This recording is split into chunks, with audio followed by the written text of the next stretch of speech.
Hey everybody, Jamie here, New England Haunter. Welcome back to the channel. In today's video, we are going to be creating some poseable undead hands. This video is sort of a part 2 of my last video. I will link that in the description below. That was an undead head. Both of these props are going to be used for an upcoming animatronic that I'm building for you guys. So stick around. I'm calling this one DIY Poseable Undead Hands. Let's do this.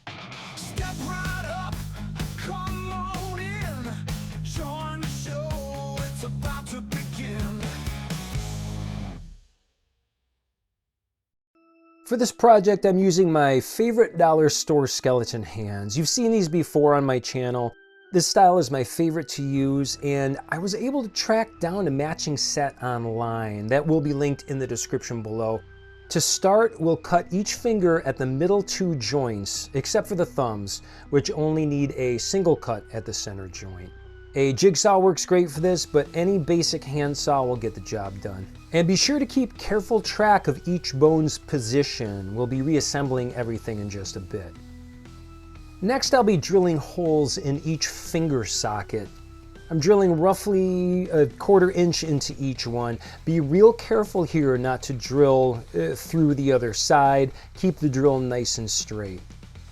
And we're going to need to do the same thing for each piece of finger. Keep in mind, we'll need a hole on the top and bottom of the lower finger bone, but only on the lower side of the top finger bone, if that makes sense.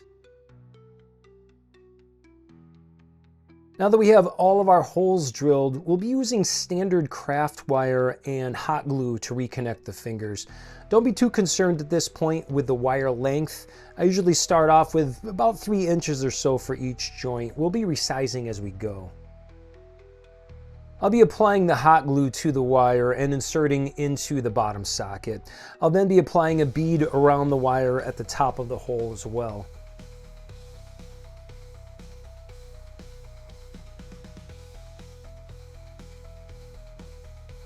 When attaching the finger sections, I just slip each over the wire and cut the wire until the size is right. I then repeat the same hot glue process until all finger pieces are assembled.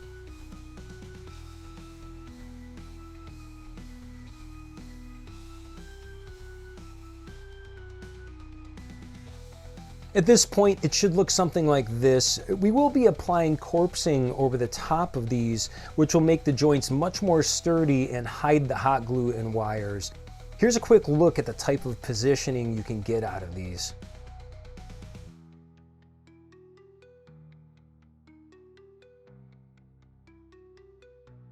Now on to corpsing. We're going to be using pantyhose, 3M spray, cotton, various paints, and latex caulk.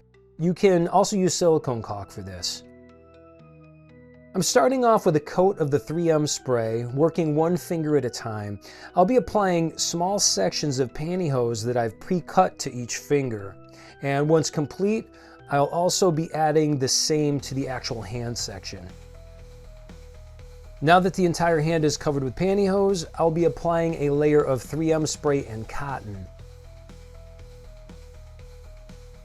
Next, I apply the caulk, hit it with a heat gun to cure, then I repeat the process starting with the 3M spray and cotton again.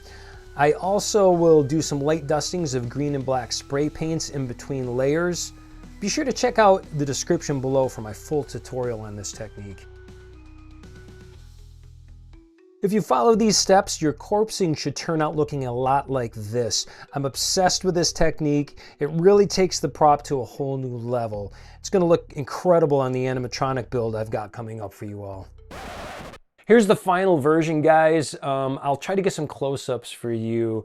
There's a lot of really cool texture. Feel it closely. You can actually see kind of through some spots here as well. I like to go through and tear up the tips so you see the bones coming out, a little bit of skin hanging off. And as far as them being posable goes, I mean, it works really, really good. These could be used for just about anything. I mean, you could use it for a grave popper if you want those hands to be like, you know, gripping the top of that gravestone.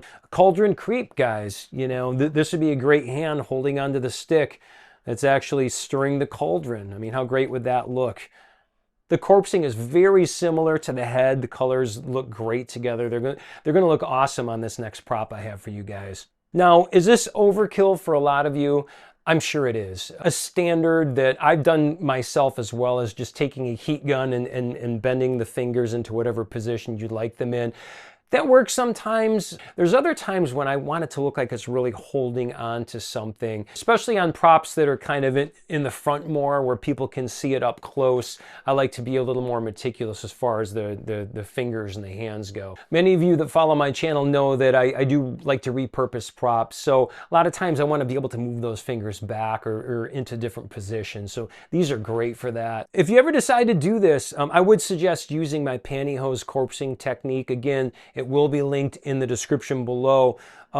This helps kind of keep everything in place, because if you didn't have like pantyhose or even like a cheesecloth over the top of this, I think after a while that hot glue will give way and it probably will fall apart at the joints. This kind of keeps everything together. If you guys made it through the entire video, I thank you so much. You are appreciated.